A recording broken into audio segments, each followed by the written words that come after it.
안녕하세요. 청취자 여러분을 위한 맞춤형 지식 가이드 더 딥 다이브입니다.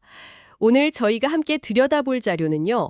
공유해 주신 한국의 한 팟캐스트 오늘 밤 한 이야기의 스크립트입니다. 이게 50대 이상을 주 청취자층으로 삼아서 외로움이나 욕망 같은 좀 내밀한 감정들을 아주 따뜻하게 다루는 쇼더라고요. 네. 이 스크립트를 보면서 딱 꽂히는 질문이 하나 생기더라고요. 바로 인정받고 싶은 마음. 그러니까 인정 욕구가 과연 나이가 들수록 내려놓아야 할 짐일까? 아니면 마지막까지 붙잡아야 할 삶의 동력일까? 그렇죠. 대부분은 전자라고 생각하기 쉬운데 이 팟캐스트는 아주 사려 깊고 흥미로운 답을 제시하고 있었어요. 맞습니다. 그래서 오늘 저희의 탐구 미션은 바로 이겁니다. 이 팟캐스트가 어떻게 그 답을 풀어내면서 청취자들의 마음을 깊숙이 파고드는지 그 비밀을 함께 파헤쳐보는 거죠.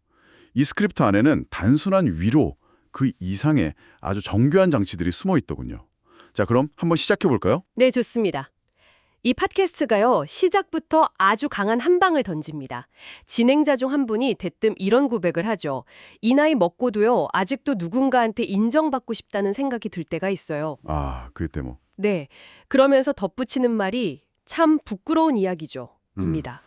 저는 이 부끄러움이라는 단어 하나로 사실상 게임이 끝났다고 봤어요. 아, 정확한 지적이세요. 청취자의 무장해제를 확 이끌어내는 거죠. 그 부끄러움이라는 감정에 집중하신 게 아주 정확합니다.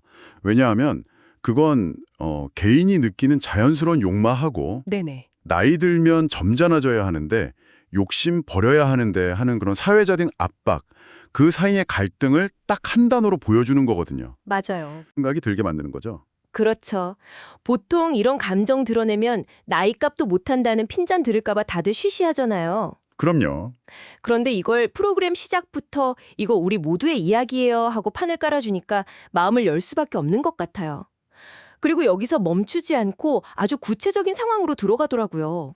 네, 명절 이야기. 맞아요. 명절에 가족들이 모였는데 예전엔 뭐든 나한테 물어보고 결정하던 자식들이 이젠 자기들끼리 다 알아서 하고 나한테는 그냥 통보만 하는 듯한 그 서운함. 바로 그 지점에서 존경은 받는데 존재감은 없는 느낌이라는 기가 막힌 표현이 등장하죠. 아, 그 표현 정말 이게 단순한 소외감이 아니거든요.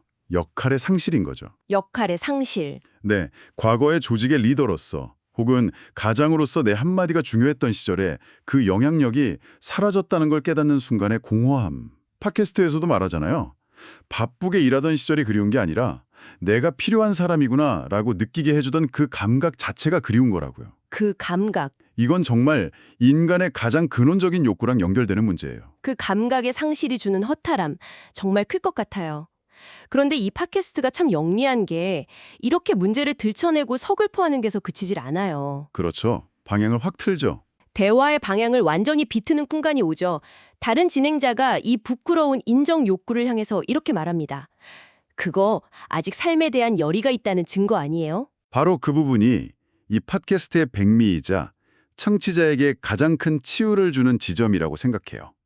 심리학에서 말하는 리프레이밍, 즉 관점 전환 기법을 정말 효과적으로 쓰고 있는 거예요. 아, 관점의 전환? 네, 나이값 못하는 주책이라는 부정적인 프레임을 삶에 대한 열정이라는 긍정적인 프레임으로 완전히 바꿔버리는 거죠. 사실 저는 처음에 그 말을 듣고 그냥 좋게 생각하자는 일종의 정신승리 아닌가 하는 생각도 살짝 했거든요. 아, 그렇게 생각하실 수 있죠. 아주 날카로운 지적이세요. 그런데 듣다 보니까 그게 아니더라고요. 훨씬 더 깊은 의미가 있었어요. 맞습니다. 이건 단순한 정신승리를 넘어서는 거예요. 뭐랄까, 에너지의 방향을 바꾸는 것에 가깝죠. 에너지의 방향이요? 네. 인정받고 싶다는 에너지는 결코 사라지지 않거든요. 이걸 억지로 누르면 우울이나 무기력이 되지만 방향을 건강하게 틀어주면 삶의 열정이 된다는 걸 보여주는 거예요. 아, 정말로 다 포기한 사람은 인정받고 싶은 마음조차 없어요. 라는 대사가 그 핵심을 짚어주죠. 당신이 느끼는 그 욕구는 당신이 아직 살아있고 삶을 사랑한다는 가장 강력한 증거라고 말해주는 겁니다. 에너지의 방향을 바꾼다는 관점으로 보니까 완전히 다르게 이해가 되네요. 없애야 할 감정이 아니라 잘 사용해야 할 에너지로 보는 거군요. 바로 그거죠. 그러고 나니까 방법이 좀 달라져야 할 것 같아요. 라는 다음 대사가 아주 자연스럽게 들렸습니다. 네, 맞아요. 청취자를 전혀 다그치지 않으면서 스스로 그럼 어떻게 해야 하지? 하고 다음 단계를 생각하게 만드는 아주 세련된 화법이에요. 아마 이 팟캐스트 제작 가이드라인이 있다면 절대 가르치려 들지 말 것이라는 항목이 분명히 있을 거예요. 하하하, 그럴 것 같네요. 이런 생각은 어때요? 하고 조심스럽게 제안하는 방식이 이 팟캐스트만의 따뜻한 분위기를 만드는 핵심이죠. 그렇게 감정을 긍정하고 나니까 이제 어떻게? 라는 질문이 자연스럽게 떠오르네요.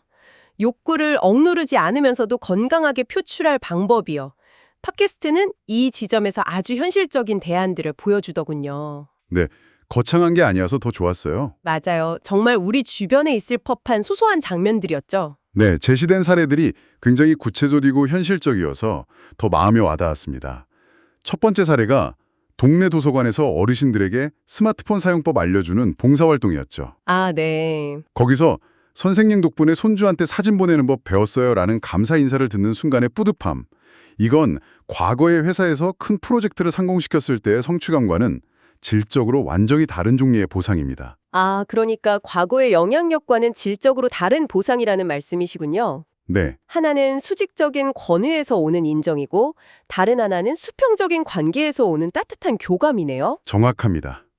권위가 아니라 나의 작은 경험과 지식이 타인에게 직접적인 도움이 되었다는 데서 오는 보람이죠. 두 번째 사례는 훨씬 더 사적인 관계로 들어가요.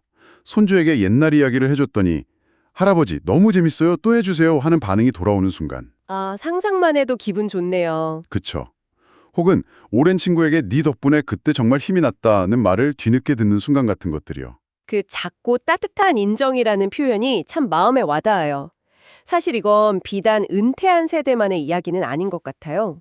그렇죠. SNS에서 좋아요 수에 집착하는 젊은 세대도 결국은 인정의 무대를 온라인으로 옮겨서 작고 즉각적인 인정을 계속 갈구하는 거니까요. 어쩌면 모든 세대를 관통하는 이야기일 수도 있겠네요. 아주 중요한 연결점입니다. 결국 인정의 무대가 이동했다는 게 핵심이거든요. 무대의 이동. 네. 과거에는 밖의 넓은 사회, 크고 공적인 성취가 인정의 주된 무대였다면 이제는 가까운 곳의 인간관계, 작고 사적인 교감으로 그 중심축이 옮겨가는 거죠. 팟캐스트에서 사용된 더 작고 더 따뜻한 인정들이라는 표현이 이 변화를 정말 아름답게 요약해 줍니다. 이건 상황에 대한 체념이나 축소가 아니에요. 변화된 삶의 환경에 지혜롭게 적응하고 그 안에서 새로운 의미를 찾아내는 매우 성숙한 과정인 셈입니다. 듣고 보니 팟캐스트가 제시하는 해법이 단순히 소소한 것에서 행복을 찾으세요 같은 막연한 위로가 아니었군요. 아니죠. 삶의 단계에 따라서 인정의 질과 방식이 어떻게 변해야 하는지를 구체적인 사례를 통해 보여주는 일종의 삶의 지혜였네요. 맞습니다. 그리고 대화는 마침내 가장 근원적인 인정의 형태로 나아가죠. 이 모든 외부로부터의 인정보다 어쩌면 더 중요한 것, 바로 스스로 나를 인정해주는 것입니다. 이 부분이 정말 인상 깊었습니다. 특히 우리 세대가 그걸 좀 못하는 것 같아요 라는 대사가 나올 때 이 팟캐스트가 자신의 청취자를 정말 깊이 이해하고 있구나 느꼈어요. 그 대사는 한국의 중장년층 청취자들의 마음을 정확히 관통했을 거예요. 네. 단순히 겸손히 미덕이라고 배워서가 아니에요. 그분들은 공동체와 가족을 위해 나를 드러내기보다는 뒤로 한 발 물러서고 지우는 게 당연시되던 시대 정신 속에서 평생을 살아오신 분들이잖아요. 맞아요. 자기를 내세우는 걸 굉장히 어색해하시죠. 그럼요. 그런 분들에게 스스로를 칭찬하라는 말은 거의 금기를 깨는 것처럼 어색하고 낯선 게 들릴 수밖에 없어요. 이 팟캐스트는 그 문화적인 죄책감까지 이해하고 보듬어주는 겁니다. 그래서 접근 방식도 굉장히 조심스럽고 다정하죠. 갑자기 자신을 사랑하세요 같은 구호를 외치지 않아요. 네, 절대 그렇게 안 하죠. 그저 이렇게 말하죠. 이만큼 살아온 것 자체가 대단한 거다. 가족들 건사하고 온갖 고비 넘기면서 여기까지 온 것만으로도 정말 대단한 일을 한 거다. 라면서요. 삶의 결과물이 아니라 그저 묵묵히 살아온 과정 자체를 인정해주라고 말합니다. 맞아요. 특히 가장 실용적이면서도 따뜻했던 제안은 그냥 속으로 나 참 잘 살아왔다 한번 생각해주는 것이었어요. 저도 그게 참 좋았어요. 이건 요란한 자기계발 구호가 아니잖아요. 잠들기 전 누구나 조용히 해볼 수 있는 아주 작은 실천이죠. 이 작은 실천의 중요한 이유는 내 인생의 가치를 판단하는 최종 권위가 타인의 시선이나 사회적 성공 같은 외부 기준이 아니라 바로 나 자신에게 있음을 선언하는 행위이기 때문입니다. 내 삶의 주도권을 되찾아오는 거군요. 네, 자기 존재에 대한 가장 단단하고 흔들리지 않는 기반을 스스로 다지는 과정인 거죠. 이렇게 쭉 따라오다 보니 흩어져 있던 이야기들이 하나의 그림으로 맞춰지는 느낌이 드네요. 결국 이 팟캐스트가 우리에게 던지는 가장 큰 화두는 인정 욕구라는 본능을 어떻게 성숙하게 다루며 살아갈 것인가 하는 문제인 것 같습니다. 그렇죠. 그 여정을 아주 섬세한 단계로 나누어 보여줬습니다. 단계별로요? 네. 첫 단계는 자신의 감정을 부끄러움과 함께 솔직하게 인정하는 것. 두 번째 단계는 그 감정을 삶의 열정이라는 긍정적 에너지로 재해석하는 것. 네네. 세 번째는 인정의 무대를 외부의 큰 성취에서 내부의 작고 따뜻한 교감으로 옮겨오는 것. 그리고 마지막 네 번째 단계는 그 모든 것에 앞서서 수많은 풍파를 헤쳐온 자기 자신을 스스로가 가장 먼저 인정하고 다독여주는 것이죠. 이 모든 내용을 한 문장으로 함축하는 것이 바로 팟캐스트의 마지막 멘트였습니다. 그 마지막 말이요. 네, 진행자가 조용히 말하죠. 오늘도 잘 버티셨습니다. 저희가 알아요. 이 말을 듣는 순간 이 팟캐스트의 성공 비결이 바로 이것이었구나 싶더군요. 맞습니다. 그 한마디가 청취자에게 주는 가장 큰 선물이죠.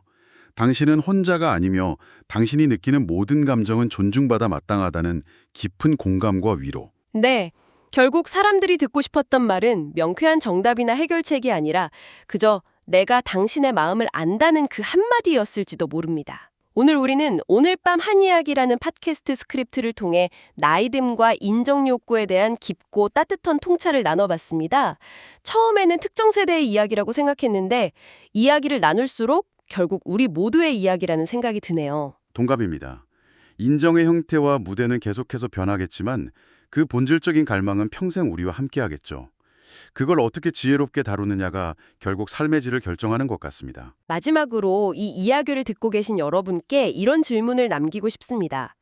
만약 사회가 정해놓은 성공이나 타인의 평가가 아닌 오직 자신만의 기준으로 스스로를 인정해준다면 여러분의 오늘 하루를 가치 있게 만드는 작고 따뜻한 인정은 어떤 모습일까요? 오늘 밤 잠들기 전 한번 조용히 생각해 보시는 건 어떨까요?